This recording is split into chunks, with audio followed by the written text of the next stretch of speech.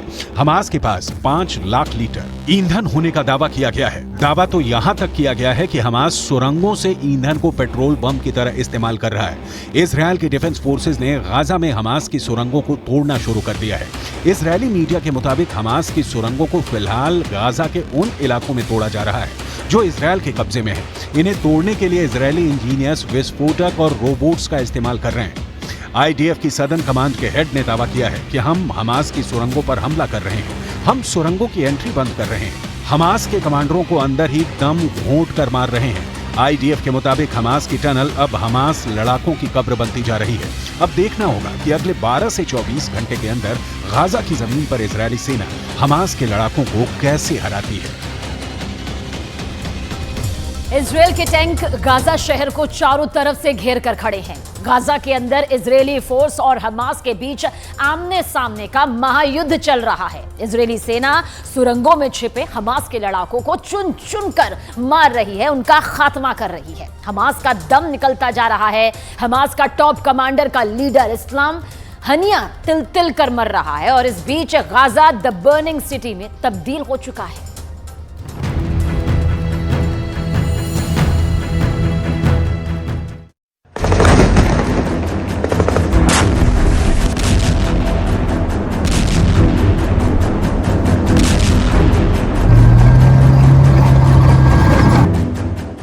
Gaza city पूरी तरह से घिर चुकी है। इजरायल डिफेंस फोर्स यानी आईडीएफ ने गाजा को पूरी तरह से घेर लिया है। गाजा सिटी की सीमा की इंच दर इंच ईंट पर आईडीएफ ने पहरा बिछा दिया है। इन जवानों की उंगलियां बंदूक के ट्रिगर पर है। एक ऑर्डर और छलनी छलनी। गाजा के गेट पर इजरायल के टैंक खड़े हैं। इजरायल के इंतकाम की आग गाजा को जला रही है। क्या अब गाजा की गली गली लाशें बिछेंगी? खून ही खून होगा गाजा की गलियों में अगर वक्त रहते विश्व बिरादरी ने कोई फैसला नहीं किया।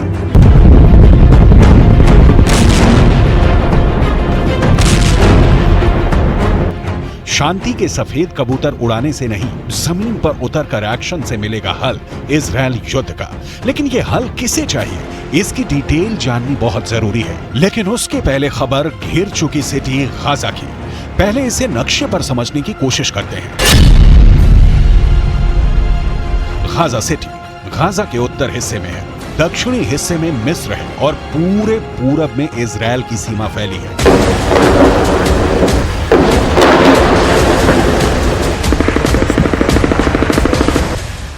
अब हमास के लड़ाकों से सीधी लड़ाई हो रही है। आईडीएफ के प्रवक्ता ने कहा है, हमारे सैनिक हथियारों और एयरक्राफ्ट्स के जरिए हमास की कमांड सेंटर, लॉन्चिंग पोजीशन, सुरंग और दूसरे ठिकानों पर हमला कर रहे हैं। हम हमास को खत्म करने की जंग में हैं। इस समय सीज फायर पर विचार भी नहीं किया जा रहा है। दरअसल अरब देशों के किसी बड़े एक्शन से पहले इजराइल गाजा पट्टी पर कब्जा कर लेना चाहता है। 7 अक्टूबर के बाद से ही गाजा पट्टी पर बम और गोले बरसाए जा रहे हैं, लेकिन अब सेना ने पूरी तरह से गाजा पट्टी को घेर लिया है और जमीनी आक्रमण की तैयारी अब की जा रही है। अब देखना होगा कि हमास कब तक इजराइल के तोप और टैंक के सामने टिकता है। टाइम्स ऑफ इजरायल के मुताबिक इजरायली सेना ने सिर्फ 24 घंटे में करीब 150 हमास लड़ाकों को मार गिराया। हमास से लड़ाई में आईडीएफ के करीब 23 सैनिकों ने अपनी जान गंवा दी। इजरायल की सेना ने गाजा में हमास की सुरंगों को तोड़ना शुरू कर दिया है। टाइम्स ऑफ इजरायल की रिपोर्ट के मुताबिक सुरंगों को फिलहाल गाजा के उन इलाकों में तोड़ा जा रहा है जो इजरायल के कब्जे में है। इन्हें तोड़ने के लिए इजरायली इंजीनियर्स विस्फोटक और रोबोट्स का इस्तेमाल कर रहे हैं। आईडीएफ की सदर्न कमांड के हेड को सुनकर पिक्चर बहुत क्लियर हो जाएगी। हो सकता है शुरुआत में हमास पर इन सुरंगों से हमले करें, इन सुरंगों की एंट्री बंद कर दें, हमास के कमांडरों को अंदर ही दम घोंट कर मारेगी। ये टनल अब आतंकियों की खबर बनेगी। सिर्फ 4 सवालों के जवाब में छिपा है गाजा सिटी को घेरकर नेस्तो नाबूद करने का नेतन्याहू का प्लान। इसकी डिटेल बताने से पहले इजरायल के प्रधानमंत्री बेंजामिन नेतन्याहू की नई घोषणा सुन लीजिए।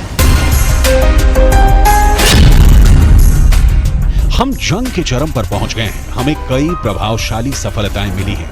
हम गाजा शहर के बाहरी इलाकों को पार कर चुके हैं और लगातार आगे बढ़ रहे हैं। नेतन्याहू के इस बयान के पहले अमेरिका के ड्रोन गाजा में ड्यूटी पर जुट गए हैं। इन ड्रोनों को बंधकों का पता ढूंढने की जिम्मेदारी सौंपी गई है। कम से कम 240 लोगों को हमास ने बंधक बनाकर रखा है। अब इन बंधकों के परिवारों को हमास की ओर से चिट्ठी भेजी जा रही है। बंधकों की रिहाई का मुद्दा बहुत बड़ा है और इसका हल उतना ही मुश्किल। इजरायल का फोकस इस वक्त हमास के सर्वनाश पर है।